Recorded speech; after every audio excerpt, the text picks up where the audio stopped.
Welcome to the Fright Club. Rule number 1. Subscribe and share. Rule number 2.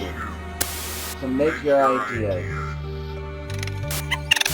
Rule number 3. Talk about the Fright Club.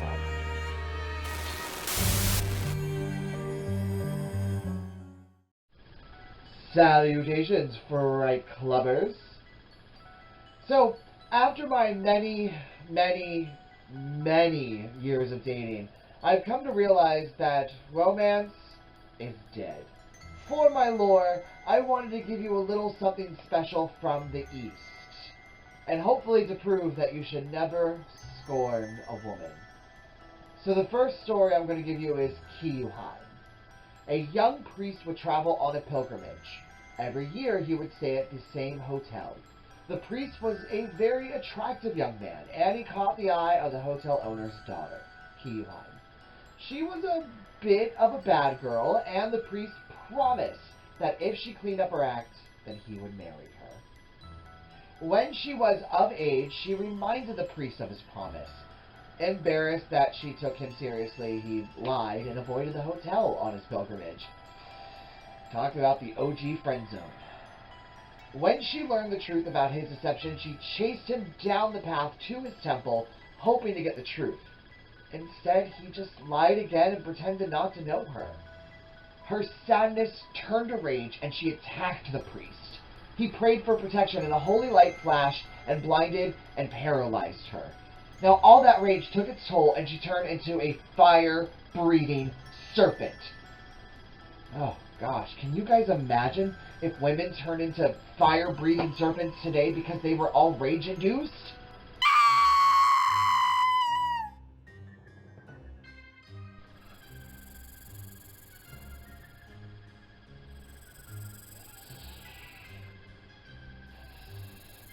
Like, oh my god. You guys, I was fake. I just got the new iPhone. What am I supposed to do? I don't even have arms.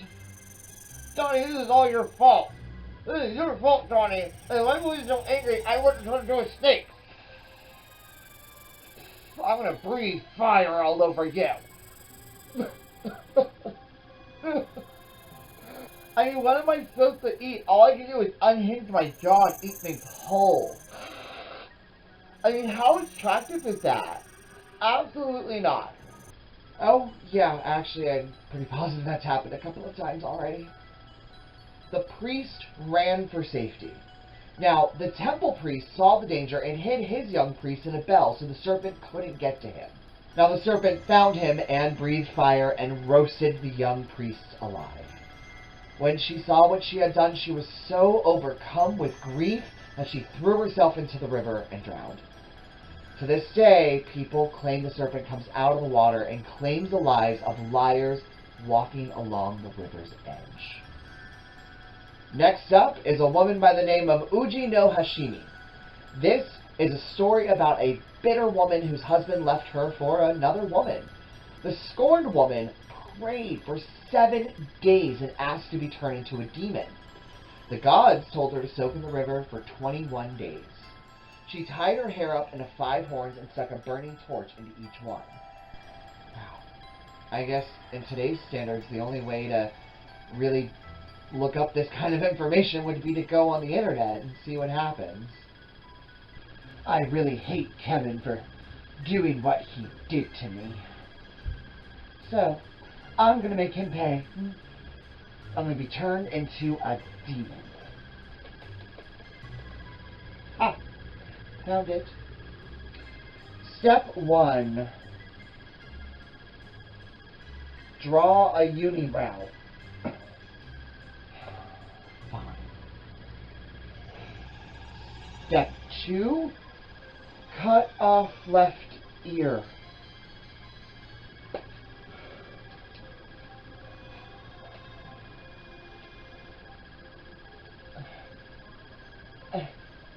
Anything for you, Satan? What next? Step 3. Remove left arm and put it on the yellow dot, and then remove right arm and put it on the blue dot. I'm just gonna make a voodoo doll. I'm good. Oh, okay, so, ladies and gentlemen, no more searching on the internet for revenge. Just saying. After 21 days, she turned into a demon and went to kill her ex and his wife. Fortunately, they were protected by magic, and the demon could not do what she wanted. Now, it is said that she has been killing the descendants of her ex and his new wife for centuries. And now, on to my top 5 fearful movie countdown, where I'll go from the horribly horrible to the devilishly delightful. Number 5, The Hive. A young man who suffers from amnesia must dig deep into the recesses of his mind to remember who he is and to save the love of his life before a virus that has infected him takes over. I really enjoyed this film. One of the things that I thoroughly enjoyed about it was the way the story was told. It was very Memento-like in the sense that it was discombobulated and everything was coming from everywhere. One thing that struck out the most was how you actually felt like you were the one infected as a viewer. You were being told this story, but remembering things at the same time as your protagonist, and that worked so well. You were also unraveling this mystery. You felt really joined, which, yeah, makes sense because it's the Hive. Another thing is that this movie plays with the idea of love at first sight. This movie takes that idea and works it all over the place. Pulls it apart and puts it back together and then pulls it apart all over again. One thing that I have to say is, I don't know, do you think dating would be easier if you were in a hive mind? Oh, God, I'm starving. Hey, Britt. Me. Susie. Miranda? I'm sorry. I'm really horrible at names. It's Jessica. Jess? Of course, I knew it. So I have to thank Steven for setting us up on this blind date. It was Tanya who set us up. Of course. I'm sorry, I guess I'm nervous. So what would you like to order? I'll have the salad. I'm a vegetarian, remember? I specifically told Tanya to set me up with a veg hedge. I'm a level 4 vegan, and I'm about to be 5. Oh, yeah. No, I love vegetables. I'm partial to the cheesecake myself. Whatever. That was a joke? Why am I starving? Hello, Jessica. It is very nice to meet you. I am so excited that Tanya set us up. You would like salad because you are vegetarian, and I am a vegetarian level 4 vegan as well. But I am partial to cheesecake.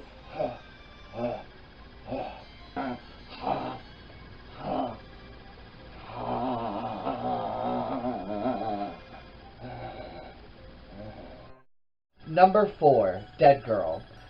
2 high school boys find an imprisoned woman inside an abandoned mental asylum who cannot die. One thing that I really have to say that I loved about this movie was the idea of obsession. Throughout the movie, with the title and the description and everything, you definitely get the idea that these boys are obsessed with this dead girl, or else why would they keep going back? That is what this movie plays with. It deals with dangerous obsessions. Using that as a subplot throughout the entire film really, really made it interesting. A key point to this whole movie was the battle between good and evil.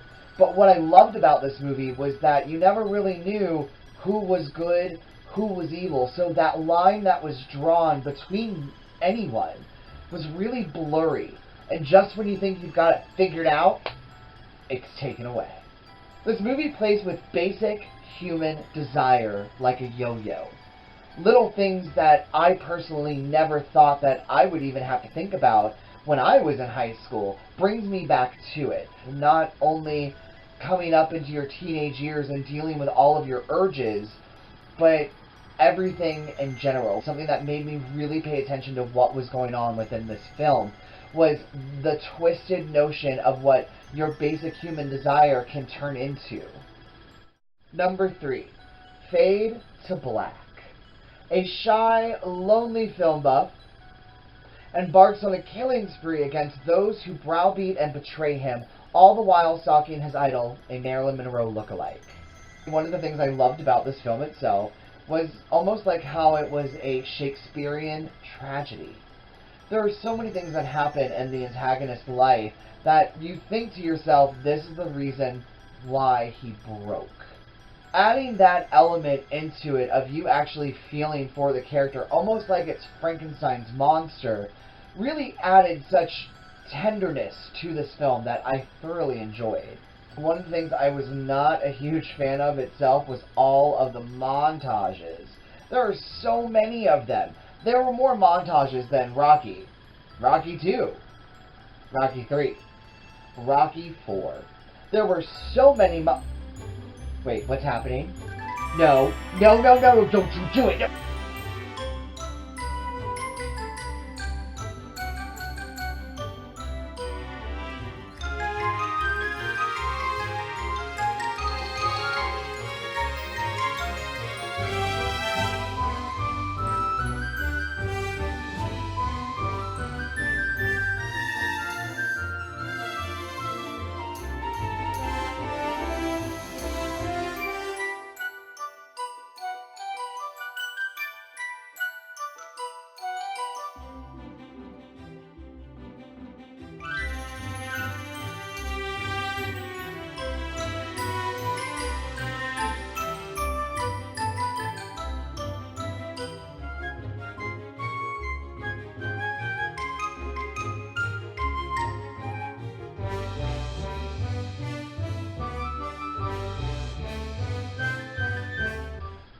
Okay. I think they're done. Another thing that I thoroughly enjoyed about this movie was the idea of mental illness. This movie was filmed in the 80s, and usually they didn't really deal with anything mental illness-like. Normally it was, you're just a serial killer with mommy issues, or you're a twin born in a basket type thing. But this movie really touches firm on mental illness, and kind of that idea of the straw that breaks the camel's back. To me, that is what really made me emotionally fall in love with this main character, because I understood, in a sense I think we all do, of what this person is actually going through and how it does affect your mental illness. So a key element in this movie was the fact that he did not just use horror movies to get inspiration from. And I like that. It kept the movie from being boring. Of course we want to see him use horror movies to attack his victims and all of that. Absolutely. And he does. But he uses so much more than that. I love that idea because he is a film buff. Reminds me of myself if I was ever going to do anything. Number 2. Clinger. When a high school senior's overly affectionate boyfriend dies in an embarrassing accident, his lovesick ghost returns to claim the woman he loves by trying to kill her. What I loved about this movie especially was that it was not a huge budget. And to me, that's okay, because they relied on so many different elements throughout the film to kind of go, hey, guess what? We don't have a lot of money to put into this. One thing they relied on was the comedy element itself. From what I've learned is that comedy cannot be taught. You either have it or you don't. So the comedic timing in this film was especially important. And trust me, they definitely had it. The comedic talent of all the actors in this movie was really, really good. So this movie plays a lot with obsession and the idea of life after death. That is something that is such an interesting topic at hand, because as of right now, I haven't died. And, well, I haven't come back. Maybe. Who knows? The idea of playing with life after death is such a huge concept in today's mainstream movies. And this movie went to the opposite side and said, you know what, we're going to play with the obsession idea of life after death and see where it gets us. And that is something I have yet to see in movies. Worth it. Number 1. Come Back to Me. After a car accident, a woman suffers from blackouts. As her life spirals, she puts a camera in her home and unlocks a horrific secret with far-reaching consequences. I love this movie. A lot of things that really worked well in this film was that you have a no-name cast. You would think with a plot such as this, you would want bigger actors. But no, we had a no-name cast, and it did not deter me whatsoever. And then you have this, dare I say it, twist that just makes your jaw drop and hit the ground. It took me by complete surprise, and as an avid horror movie watcher, the reason it did this was because it was something I did not see coming. All the clues are there. And that is something that I liked about it, was that everything was right in front of your face, you still never saw it coming.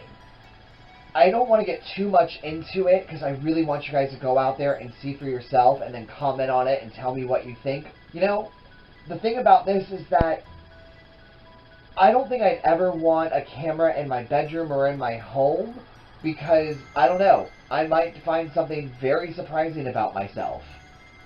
I'm going to go to bed now. I hope my camera doesn't catch anything too revealing. Alright. Now that I snuck in here, I'm going to kill you with my bare hands.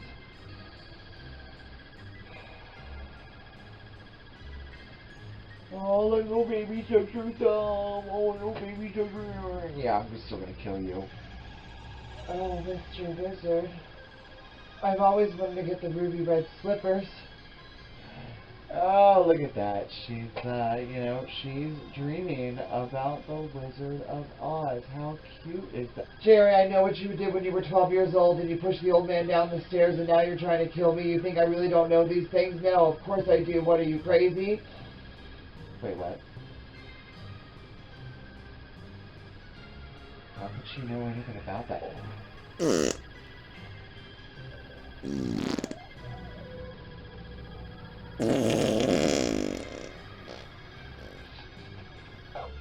Oh my god. Oh my god. Oh my god. What did you eat? Burritos last night? Oh my god. Oh, but it's still happening? It's still coming? Oh my god. Oh, we need a gas mask. We need a fan. Can we get a fan? Can we just get a fan in this room, please? Oh no, this is horrible. No, you know what? I can't work in these conditions. You know what? I'm not doing this. No, I'm not. I'm getting out. I'm getting out. I want to thank all of you for watching today's romantic video. If you haven't subscribed already, please do. Make sure you click that little notification bell to stay up to date. And don't forget to share, comment, and like. And if you want to know more about today's video as well as links to our social media, make sure you check the description below. Well, guys, as of right now, I need to go speak to my husband about a couple little things that's been on my mind. Honey, we need to talk. No. No.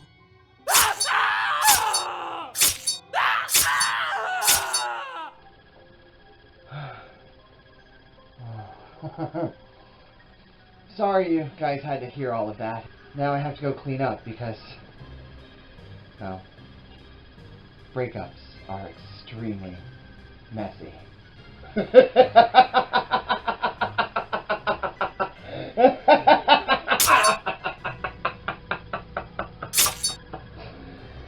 Oh, now I gotta drag this body out. Good lord, what am I going to do? Okay, hold on. Let me just... I blew out my tongue! Level 4 vegan, I'm veg edge. I'm a vegetarian as well, but I am partial to cheesecake. That's my eyeball.